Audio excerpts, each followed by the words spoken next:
Dalam video ini kita akan membahas mengenai alur memulai aplikasi. Itu tahapan apa saja yang dilakukan sebelum aplikasi tersebut berjalan.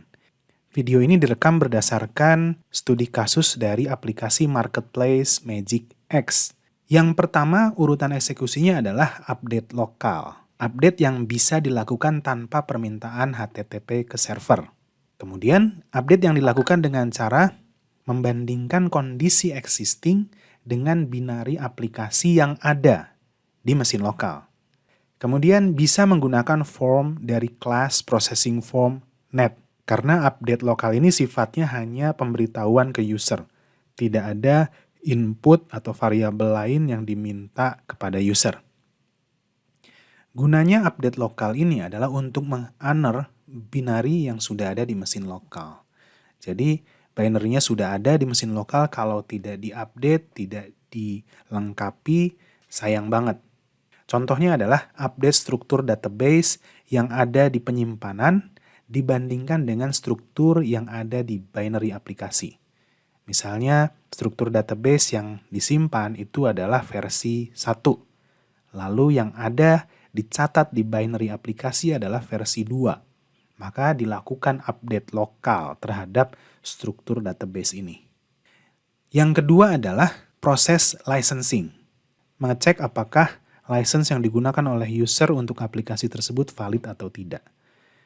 Yang pertama, loop di sini dilakukan sampai license valid atau user melakukan close aplikasi.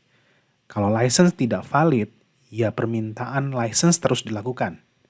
Kalau usernya memasukkan license yang valid, baru dijalankan. Kalau dia tidak valid-valid juga input lisensinya, itu ya terus diminta sampai dia close aplikasinya. Nah, proses licensing ini menggunakan class licensing yang ada di dalam aplikasi, bukan menggunakan library licensing. Kenapa? Karena untuk setiap aplikasi akan ada banyak sekali custom variable yang diambil dari server. Misalnya, aplikasi Marketplace Magic itu akan ada variabel mengenai add-on. Add-onnya aja ada 4. Kemudian misalnya ada variabel mengenai isi database.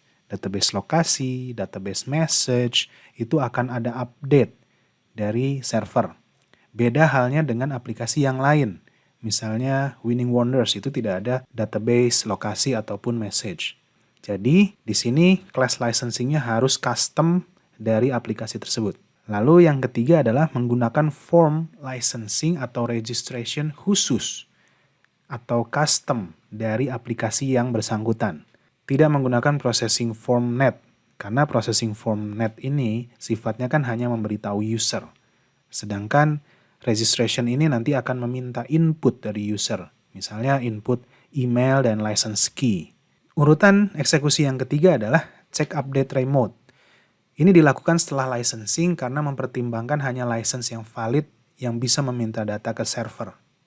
Kalau tidak valid atau bahkan di luar aplikasi bisa minta data ke server, itu servernya akan jebol, resources-nya akan habis. Yang kedua adalah ada pilihan update opsional atau forced.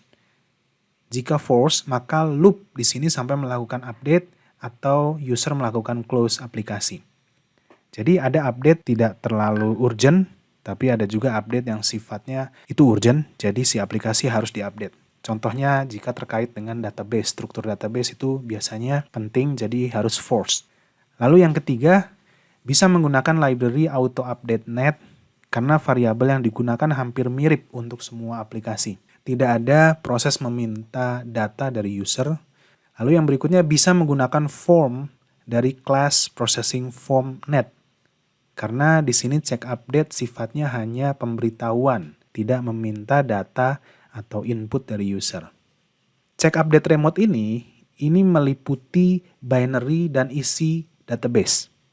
Tapi hati-hati, untuk binary, keputusan update berasal dari library auto update net. Sedangkan jika ada update untuk isi database, ini keputusannya berasal dari respon server licensing, bukan dari auto update net.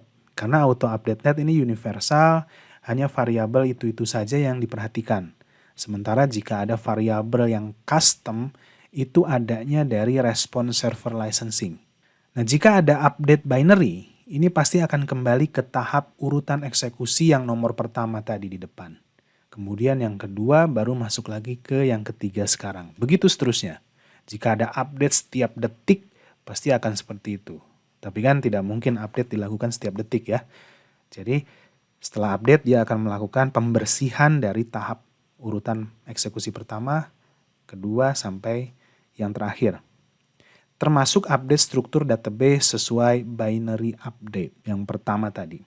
Setelah itu, jika tidak ada update apa-apa lagi, maka jalankan aplikasi. Tahap ini akan dicapai meskipun ada update atau tidak. Jadi jika ada update, maka tahapan menjalankan aplikasi ini akan dicapai setelah kembali lagi ke tahap pertama, kedua, ketiga, baru keempat ini. Jika ada update lagi, pertama, kedua, ketiga, keempat. Tapi kan pasti update itu terbatas ya, tidak mungkin setiap detik ada update. Jadi setelah selesai diupdate, pasti akan masuk ke tahap keempat, yaitu jalankan aplikasi. Dasar pertimbangan alur eksekusi ini adalah, yang pertama, kita melengkapi semua hal berdasarkan binary yang sudah ada. Kenapa? Ya karena sayang, sudah ada. Kalau tidak dilengkapi, buat apa binary-nya ada gitu ya. Lalu yang kedua adalah hal yang perlu diambil dari server dilakukan jika license tervalidasi. Karena menghemat resources server hanya untuk user yang valid. Kalau usernya tidak valid, ya server tidak akan memberikan data apapun. Apalagi kalau permintaan datanya berasal dari luar aplikasi, itu berbahaya sekali. Oke, demikian alur eksekusi sebuah aplikasi dari awal sampai aplikasi tersebut berjalan.